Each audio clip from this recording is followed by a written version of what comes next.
what was it, like an hour after we wrapped up the podcast last week? There was a state of play. Was it the same day? No, it was No, on it was the the next day. Thursday. The day after. Yeah. Okay. Yeah. We haven't got to talk about this loads, but there are a few things here I think are worth mentioning. We'll go through it quickly for the sake of time, because there's a few other things I want to talk about. I would have watched this live if I knew it was going to be a Capcom bomb during this show. Yeah. I had no clue. You had Street Fighter 6 with 3 new characters, which were Zangief, Cammy, and Lily, who's a new character. Lily looked awesome. Street Fighter 6, man, just continues to look absolutely amazing. I'm really tempted to check it out, and I know that's a mistake. I know I won't get into it, but there's something about the way they do characters and the way they animate. Yes, I'm like, these are so. I just want to watch these people beat the shit out of each other. They're so well animated. I cannot wait to play this. I'm going to be playing it so much when it comes out. Yeah. So yeah, you had that, and that's now that they've shown those 3 characters, that's the entire launch roster now, which is cool. So there's no more reveals coming until after the game launches. The game is coming out in June, right? June is something. I think it was like mid-June. It's weird to me that they've announced the entire roster and we're not getting any more updates till after June, when it's like that's still several months away. I think you'll probably get a few more betas in between now and hopefully a public one. Launch. Possibly. I'd be surprised if they didn't. They normally, I think Street Fighter 5 had one public weekend right before it launched, which was annoying because the beta went great and then the game launched and it was broken. So hopefully Street Fighter 6 can do better. But yeah, you had so Street Fighter 6 looking amazing. You also had Resident Evil 4. It got its 3rd trailer. Again, this comes out really soon. March 24th, I believe. God, it looks so good. Oh, we're in March now. It's this month. So excited. Any of you here care about Resident Evil 4? You must have played it. Someone here must have played it. Yes, I really want to play it. I am. Yeah, I am excited for it. I'm trying to keep my expectations low. I mean, it looks amazing. I'm getting. I don't want to get overexcited because I didn't play it when it was fresh, right? Yeah. I was the type of person who played it later on. And I actually played Resident Evil 5 well before I played Resident Evil 4. Really? Yeah. I played Resident Evil 4 late. Yeah. But I still loved it. And now I'm like, okay, but let's not expect this to be the second coming of Jesus, you know what I mean? Or the third, I guess. It might be the second coming of Jesus though, Sam. It looks amazing. It looks, yeah. The one thing which I don't know if I'm apprehensive about or excited for is they seem to have done this parry mechanic or something. Yes, it looks like they got something going on with the knife. And that could be incredible or it could feel really jank. And I'm not going to know until I got my hands on it. So what I've heard so far, there's been some new information drop. Literally, I think it was either today or yesterday. You know, if you remember Resident Evil 4, you could pull out the knife whenever you wanted, and you could just kneecap someone with a gun, run over to them, and they fall over, knife, and kill them. From what I understand about this new one, is the knife is not, excuse me, the knife is not a permanent fixture of Leon anymore. It's like a usable, it's got a durability or something, and it's a lot stronger because of that. So you can parry moves that would normally kill you and stuff like that. So you can't always fall back on the knife. You can't always fall back on. I think right. I don't know how I feel about that. It was like that, I think, in Resident Evil 2 remake, where you could have a knife or a side weapon, and if you got munched on, you could use it as an oh shit thing to not take damage. Yes, I think you're right. Was that RE2? I think it was 2 remake, yeah. It was also in 1 remake, long time ago on GameCube. That sounds right. I believe you. Yeah, that sounds right. You say anything confidently enough. It's. Yeah. Honestly, I always liked having the infinite knife as reliable. You know what I mean? Yeah. I get it was kind of silly though, where like you would do what I just said, where you would kneecap someone and then just knife. Yeah, but it Hold took on, you so telling long me- to kill everyone that like it was efficient, right? Yeah. For resources, but it was hella inefficient for time. Yes. Yeah. So you pick your poison. Yeah. Right? Back when Sam used to speedrun Resident Evil 4. I mean, Hey, me and Sam speedrun Resident Evil 5. Resident Evil 5. Yeah, just so you There take were that shit no back. breaks on that train. I remember. I was like, let's play RE5, Sam. That'll be fun. And Sam was guiding me by the hand, like I was like a child, and he was like tugging me by the hand through this, and he was going, "Gem up there. Make sure when you turn the corner, you shoot that, so we can get the gem out of it." Shiver. Oh, there was so every opportunity we were in. Yeah, Resident Evil 5 literally was a game where if I would have got into speedrunning, it would have been that game. Yeah. Like- I really love Resident Evil 5. I Yeah. think that game's fantastic. That'll be the next on the chopping block, right, for a remake at this rate. I just I want to hope so. say, I just wanted to point out that in response to the knife thing, Josh was worried that Resident Evil would be too silly if you could knife zombies.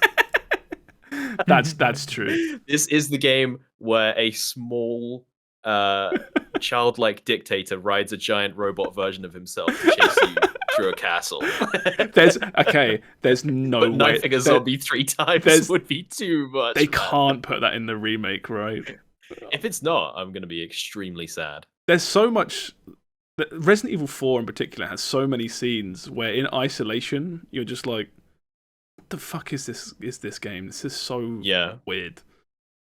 It's like, you go across a lake in a boat and there's a massive fish monster for some reason. And then you kill it, and it's never mentioned. And then you just there's no explanation for why it's there. They just yeah.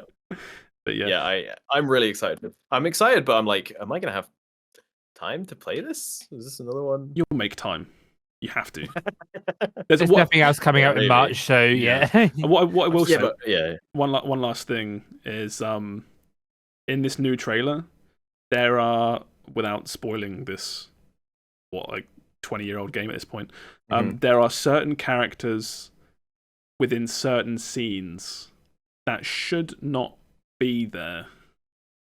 If you remember the original story, barely, but I see what you mean. Yeah. And everyone's like, I can't remember the official, what Leon says in the trailer. He says something towards the end, like, this time it has to be different or something. Whilst they're showing all this weird shit that shouldn't be or that doesn't happen in the original game, which I'm kind of excited for. Are they going to pull a Final Fantasy VII remake, do you think? I don't think it'll be that, like, as big as that, but I think they're going to somewhat mix it up. Because depending on who you ask, right, 4 was the last truly good original RE game. Yeah, those people are wrong, but those people are wrong. 6 is clearly the best. Yes. But I wonder if they'll branch off and start doing. They'll take it in a different direction. I think what I will say is, as good as RE4 was, there are some story issues that have, like, some stuff happens in a really weird order, where it's like a certain character will exit the story randomly, and you'll be like, oh, that character's just gone now.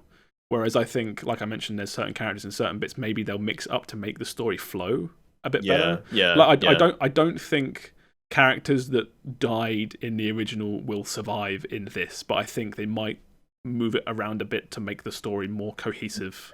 Maybe. Yeah. Either way, or none of it might happen, and I might be completely wrong. But we'll just. You're talking about Mike, right? Yeah, Mike. Yeah, Mike. The best cutscene in that game. Yeah, the game's going to end with Leon and Mike on the jet ski leaving together. All right, last thing of this thing that we'll talk about. This was deep dive into Suicide Squad, Kill the Justice League. Oh, I don't know what I feel about this game. It's funny. We were all quite. I feel like we were talking about it in Discord, and we were all quite positive about it. And then it's like the more they talk about it, yes, the more worried I get. Where I see some of this gameplay and cutscene, and I'm like, yeah, like evil Flash, and you playing as all these, fun, like Captain Boomerang seems fun. Um, and then jumping around and doing fun combos and stuff. And then it's like they did a deep dive after where they were talking to developers, and they're like, we've got gear score, we've got randomly generated loot, we've got a battle pass you can buy, and we're all like, hold on. Wait a minute. I think all my initial excitement came from the fact that we were talking about who is what character and how we would all play together. I think this game could have been like anything. And I would be like, yeah, 4-player co-op. I would be this character, yeah. And then when you take a step back and look at the game, I'm like, oh, actually, no, this looks kind of horrible. Yeah. The biggest complaint I've seen is people saying you have all these cool characters like Captain Boomerang and the Shark Man, whatever he's called, Big Shark. And it's just like, yeah, they've all got Uzis and machine guns and shotguns. And it's like, oh, okay. Yeah, but then like I feel like that's just I don't feel like that's out of character. It's not like Batman is running around looting shotguns, right? It's like yeah. I totally buy that Captain Boomerang does not use his boomerang 100% of the time when he's just doing like regular gangster shit around Gotham. No, not Gotham. Wherever he hangs out. Metropolis. Is it Metropolis? Is that the Flash? No, that's where this game's set. It's the Superman land, right? Metropolis. Yeah. Same with like Harley Quinn and King Shark, I guess. Like, yeah, those people would totally pick up like AKs if they felt like it, So that I don't mind, as long as they have enough of their character in other areas. Yeah. That didn't really bother me too much.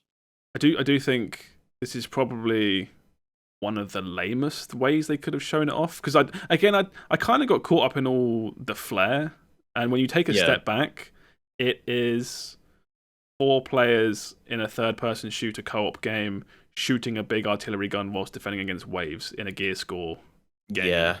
Yeah. And like I said, you get caught up when you take a step back. You're like, oh yeah, I guess that is kind of generic. I don't know. Yeah. I don't want to be the guy who's just like, I read it on Reddit and now this is what I think. But like, I did think that like when you take a step back and look at it, it's kind of like, yeah, it is kind of. I feel like generic. A lot of it's happened to a couple games this year where between this and like Redfall, and there was another one I was thinking about the other day where I'm like, I know these studios can make really good games, so when they're saying all the stuff like battle passes and gear score and loot and stuff like that, I'm like, they must know, right? They know what they're doing. Oh yeah, these are the Arkham guys. They wouldn't make a not fun game. We've said this before a million times, which is just video games are. It's insane they even exist because they're so fucking hard to make. Yeah. The amount of technicality and thought and planning and work, tens of thousands of man hours. Yeah. Into making a game. You don't set out to make a bad game. This game has been designed to be a game that runs as a service that makes just a shitload of money with a DC license up to it. Exactly. So when the director of the studio is sat in front of a camera and he goes, "We think you guys are really gonna like it," and I'm like, "Well, I kind of trust him. He wasn't wrong before." Well, it might be like when you get your hands on it, it's just like, oh shit, it just feels really nice. It just feels really fun to play. Yeah. It's like how you can look at not throwing like shade, but you can look at Destiny from afar and be like, okay, yeah, it's a shooter game in space where you collect loot, it's fine. Yeah. But then when you play it, it's like, oh, actually, this is really fun to just play. Yeah. It might be one of those things. Who knows? It might come out and it might be really good. It might come out, it might be fucking awful. You don't know until. I think this game will hopefully, like, because I know the Avengers game had like a beta weekend or something where we all played. I'm hoping that we'll have something like that as well, so we can kind of. You kind of have to for these sorts of games because they're so reliant on being co-op, right? I don't think they will. I don't think they will. You think they'll just launch it and it just comes with the expected. Oh, sorry, the game just doesn't work for 2 days. Yeah, I think that's exactly what they do. So this is another, to talk about the busy part of the middle of the year, this is another May release, right? comes out, I think, like a week or two after Zelda Tears of the Kingdom, which inherently is like 1 or 2 weeks before everything else. What was it? Street Fighter, Final Fantasy, Diablo. Middle of this year is just fucked, basically. There's so much stuff. Yeah. We're going to have a lot to talk about, at least, which would be fun. Yeah, well, we're just coming off of like a busy February as well, so there's just it feels like there's just so much to play right now. And then we just gonna say we've even got like packs coming out like next month, I think, or something. So there'll be even more stuff announced. Yeah, that was like that's the American conference, right? I think that's more. I think so. Yeah, I think that's more indie stuff. It might be, but game devs like to be like, oh, this is our time. Like no one else will be announcing stuff. This is our time to announce something.